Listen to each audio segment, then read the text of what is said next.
Hər birinizi salamlayıram. Bugün YouTube videosu çəkirik. Deməli, mövzumuz isə özünü böyütməkdir. Bunu seriya halında çəkməyi düşünürəm. Yəni ki, bir neçə videodan ibarət olacaq. Hansı ki, bu videolardan özünə müəyyən qeydlər, ümumiyyətlə bir bələdçi kimi istifadə edə biləcəksən. Özünü böyütmək prosesi nə gəldikdə isə, ümumiyyətlə bu proses olduqca çətin və ya ağır ola bilir. Ümumiyyətlə nəzərə alsaq ki, biz hər birimiz bir növ belə deyək də, bir çoxumuz bir növ belə deyək, çox da yetkin olmayan ailələrdə ana-ata tərəfindən böyüdüldüyümüz üçün, ona görə də böyümək prosesini tam sağlam şəkildə keçə bilməmişik. Yəni, bir növ belə deyək də, biz doğuluruq, körpə oluruq və körpəlikdən uşaqlığa, bundan sonra da digər yaş etapları bu şəkildə böyüyürük və bizə lazımdır ki, o yaş etaplarını keçdikcə, yəni o dövrləri keçdikcə bizə lazım olan o bacarıqlar, lazım olan həyati bir növ belə deyək də, səriştələr öyrədilsin, amma bir çoxumuz buradan çox məhrum qalmışıq. Və ona görə də hətta bunu həyatında da təcrübə etmiş ola bilərsən, müşahidə etmiş, görmüş ola bilərsən ki, bir çox insanlar var ki, yaşı çox böyükdür, yəni fizioloji yaşı böyükdür, amma buna baxmayaraq etdiyi davranışlar, yəni ümumiyyətlə çox da yetkinliyə uyğun deyil, yəni yetkin davranışı deyil və bir çox insanlar ümumiyyətlə bir növ belə deyək də, davranışları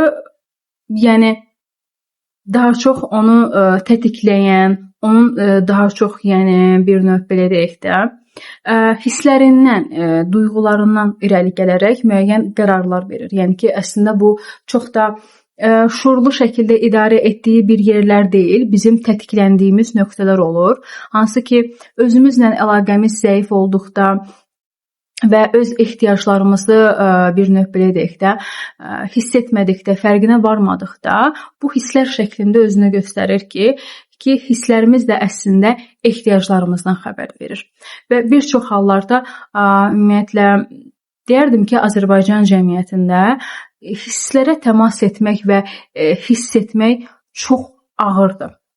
Ona görə də bir çox insanlar sadəcə çölə dönük şəkildə, yəni məsələn, ya həddindən çox aqressiv ola bilirlər və ya da ki, həddindən çox içə dönük, yəni həddindən çox hər şey içinə alan, altdan alan insanlar ola bilirlər və bunların əslində heç biri sağlam deyil və hər biri də əslində uşaqlıqda ödənməmiş müəyyən ehtiyacların bir növ nəticəsində baş verib.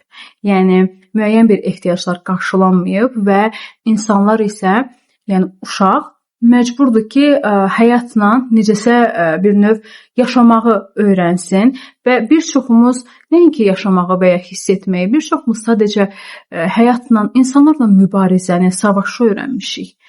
Yəni, həyat bizim üçün savaş və bir növ belə deyək də, həddindən çox çətinliklərin olduğu bir yerdir. Nəinki yaşamaq və ya hiss etmək. Yəni, və bir növ belə deyək də, həddindən çox savaşçı insanlar, həddindən çox yaşamla mübarizə içində olan insanlar üçün yaşamaq deyə əslində bir anlayış yoxdur. Bunu məsələn necə görə bilərik? Bu insanlar üçün dincəlmək, fasilə vermək və ya da ki, sadəcə oturub heç bir şey etməmək çox çətin gəlir. Çünki həmişə hər şeyi kontrol etməyə çalışırlar. Növbəti etapda nə baş verəcək? Yəni, mən bu addımı atacamsa, növbəti etapda nələr baş verə bilər? Hər şeyi kontrol etməyə çalışırlar və onlar üçün təslimiyyət, dincəlmək, fasilə vermək, bunlar o qədər yad anlayışlardır ki, heç də mümkün deyil, deyərdim. Və özünü böyütməyə gəldikdə isə, özünü böyütməyin ilkin etapı hisslərdən keçir. Yəni, hisslərinə təmas edə bilmək, hisslərinə ad qoya bilmək, hisslərini anlaya bilmək və bunun üçün bizə nə lazımdır? Bədəninə təmas etmək, bədənlə əlaqə qurmaq və bir çoxumuz bir növ belə deyək də, həyatla həm savaş modunda yaşadığımız üçün, həm də bir növ avtopilot rejimində, yəni konkret bir öhdəliklərimiz, konkret bir rutinimiz var. O şəkildə yaşadığımız üçün bədənimizlə də əlaqəmiz çox qopuq ola bilir.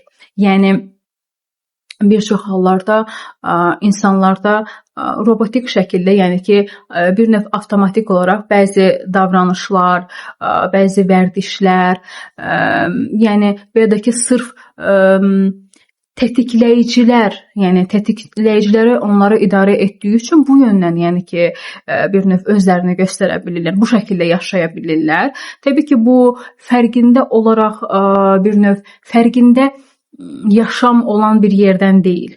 Bir çox hallarda fərqindəlik burada çox aşağıdır və fərqindəliyin artması üçün ümumiyyətlə insanın özünü anlaması və bir çox şeyləri anlamlandırmaq üçün isə həqiqətən də özünə dönməsi və hisslərini anlaya bilməsi vacibdir. Burada sənin üçün bir praktika verəcəm, hansı ki, body scan adlı bir çalışmadır. Body scan, yəni ki, bədənimizi scan etmək.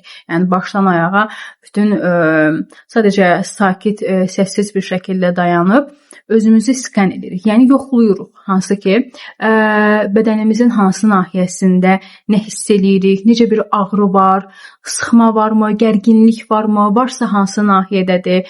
Ümumiyyətlə hazırda yaşamda məni nələr narahat eləyir, hansı ki, bunlar mənim əlimdə olan yerlərdirmi, yoxsa mənim kontrolumda, mənim idarə altında, yəni olan məsələlərdirmi, yoxsa yox, buna baxmaq vacibdir.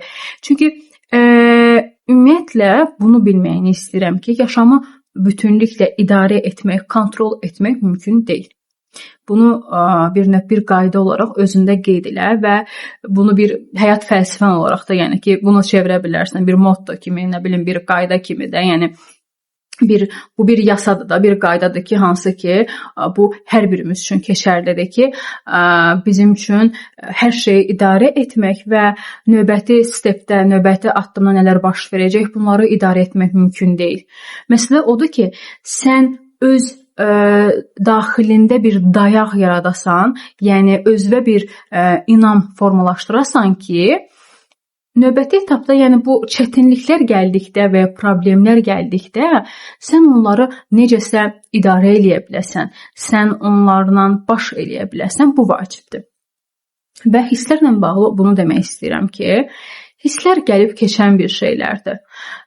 Hansı ki, hətta hisslərlə bağlı, duyğularla bağlı araşdırmalar göstərilir ki, bu sadəcə 90 saniyə ərzində, yəni baş verir, yəni nə hissdirsə artıq bu qəzəbdir, hər necəsə hansı hissdirsə, yəni üzüntü olsun, kədər olsun, hər necəsə, bu hissə icazə verdikdə 90 saniyə boyunca artıq o, yəni bir növ belə deyək də, bizə nəyi vermək, nəyi bir növ göstərmək istəyirsə, onu göstərir və çıxır gedir. Yəni əslində hisslər sadəcə bir çoxları deyir, misafirdir, qonaqdır. Bunun kimi bir şeydir əslində. Sadəcə bizə hisslərimizi idarə etmək, hisslərimizi necə tənzimləyə bilərik, yəni duyğularımızı necə tənzimləyə bilərik, bunlar öyrədilmədiyi üçün bizim üçün çox ağırdır, çətindir o hisslərə təmas etmək. Ona görə də bir çoxumuz hisslərimizdən qaçmaq üçün ya yeməyə, ya scroll etməyə və ya da ki, kimləsə danışmağa, bu kimi şeylərə sərf edirik. Çünki necə baş edəcəyimizi bilmirik əslində. Yəni, sanki hisslər səndən böyükdür, hisslər sanki sənin idarə eləyə bilməyəcəyin, bir növ çox böyük bir sistemdir, böyük nədirsə artıq, belə bir şeydir və sən isə sanki balaca bir şeysən. Yəni ki, bir növ özünü hisslərin yanında sanki bir qurban, kiçik rolunda görürsən. Yəni, bu şəkildə baş verir. Çünki bu əslində bizə uşaqkən öyrədilməli olan yerlərdir ki, uşaqkən əgər anamız duyğusal olaraq orada olmayıbsa, fiziksel olaraq, beləcə də fiziksel və duyğusal olaraq bizim yanımızda olmayıbsa, bizə dəstəkləməyibsə, bizə hisslərimizi yansıtmayıbsa, bu çətindir. Ona görə də burada tövsiyə eləyərdim ki, sadəcə bunu yansıtmağa çalış. Hazırda qəzəbli hiss eləyirəm.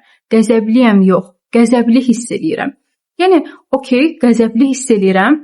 Nə üçün qəzəbli hiss edirəm? Yəni məni qəzəbləndirən nə baş verib hazırda və ya da ki, ümumiyyətlə bəlkə yaxın periodda nələrsə baş verib və sən bunu görməzdən gəlmisən. Məsələn, qəzəbləndirən bir şey ola bilər ki, sənin partnyorunun sənə qarşı ilgisizliyi, maraqsızlığı ola bilər. Yəni ki, bir növ belə deyək də, sənə çox da diqqət göstərmir və sən özünü görülmüş, bir növ belə deyək də, dəyərli hiss etmək istəyirsən. Ona görə də qəzəblənirsən, sənin bu ehtiyacın ödənməyib deyə səndə bu qəzəb şəklində ortaya çıxır.